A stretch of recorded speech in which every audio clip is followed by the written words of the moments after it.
All right, hi everybody. Welcome to problem string number 4, multiplying fractions, decimals, and whole numbers. The first one we're going to take a look at is 25 times 32. Pause and solve. I'm going to solve in 3, 2, 1. A few ways to go about doing this. Number 1, you could do an area model. Something that looks... Ooh, I didn't do that well. This should be much shorter. 5, 10, and 10. So splitting up 25 into 10, 10, and 5, and multiplying that by 320. So we have this 10 by 32 area here, this 10 by 32 area here, and then we know 5 is half. And then adding all of that up. 2 plus 2 is 4, plus 6 is 0, 1 plus 3 is 4, plus 3 is 7, plus 1 is 8. So 800. That's one way you could have figured it out. You could have seen that we could double in half. So you could say 25 times 32 is the same as 50 times 16, which is equal to 100 times 8. So anytime you see that, that 25, that's a nice one to double because that gets us to 100 quick. 32, that's a nice one to make halves of because you can get down to 842. Okay, and again, 100 times 8 equals 800. So those are just two different ways that you could have gone about it. However you did it, if you got 800, that is good. All right, next problem is 1/4 of 32. Pause and solve.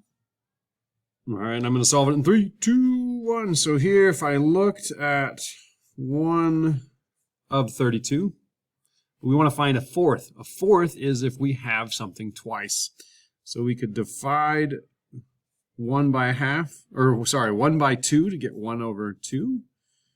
And we divide 32 to get to 16. And then one more time, we're going to divide by 2 to get to 1/4, which means we're going to divide by 2 to the 16 to get to 8. So 1/4 of 32 is 8. All right, what about 32 sets of 2500s? What might that be? Go ahead and pause and solve. And I'll do that in 3, 2, 1. You could think of this as a quarter, right? If you're familiar with number and then price. This is a quarter. If I know that 4 quarters equals $1, and then from there, I just need to multiply by 8 to get the 32, which gets me to $8. So that 25 hundredths times 32 is 8. Wait a second. Wait, do you notice anything? Did you notice anything? No.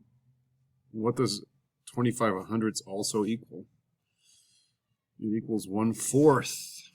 So 1/4 times 32, 1/4 of 32, 25 hundredths times 32. It's the same answer. All right, so this is the big idea here. This idea of 1/4, 25 hundredths, and 25. So let's look at the relationship here. So 1/4, 25 hundredths, we have 8. We have 8. But then when we get to 25, we have 800. Well, how does that work? Well, 25 hundredths is 100 times less than 25. So 25 is 100 times more than 25 hundredths. What is our product? 25 times 32 is 800. 25 hundredths times 32 is 8. So our product is 100 times more. So if we know what a fourth is of something, we can find out 25 pretty simply. Now, doesn't it? Just by multiplying by 100. All right, so that's kind of the whole purpose of this problem string. Let's see what is next. All right, so we're going to do 1/4 of 20. Go ahead and pause and solve, and then I'm going to solve it in 3, 2, 1. So if we have 1/2 of 20, and we're going to divide by 2 twice, finding that half twice. We get down to 10. We get down to 1/4. And we get down to 5. So 1/4 of 20 is 5. What's up next? What about 25 hundredths times 20? Go ahead and pause and solve. Again, hopefully you remembered 1/4 equals that. So that means that 25 hundredths times 20 equals 5. Let's look at the next problem. The next problem is 25 times 20. Go ahead and pause and solve. All right, so again, since 0.25 times 100 equals 25, then we just have to take our product and multiply it by 100, or by 100. So 25 times 20 equals 500.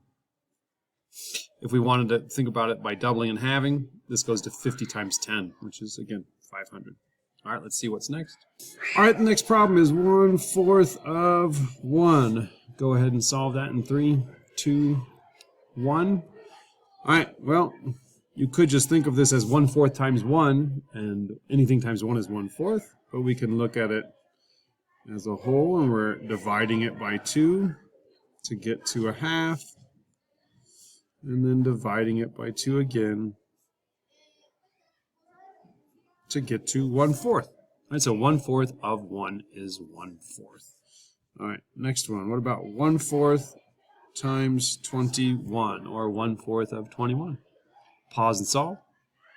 All right, 3, 2, 1, here I go. You could have done this a couple ways. You could have thought about it as dividing by 2 twice, taking half twice to go to 1/2 and 1/4. This would be what? 20 divided by 2 is 10. 1 divided by 2 is a half, so that would be 10 and 5/10, or 10 and a half. And then we're going to divide by 2 once again. Again, 10 divided by 2 is 5. 5/10 divided by 2 is 25 hundredths, because that's 50 hundredths divided by 2. So we have 5 and 25 hundredths. Wait. Yeah, so 1/4 of 21 is 5 and 25 hundredths. The other thing you could have done is used our knowledge of because we could say 1/4 times 21 is the same as 1/4 times 20 plus 1/4 times 1.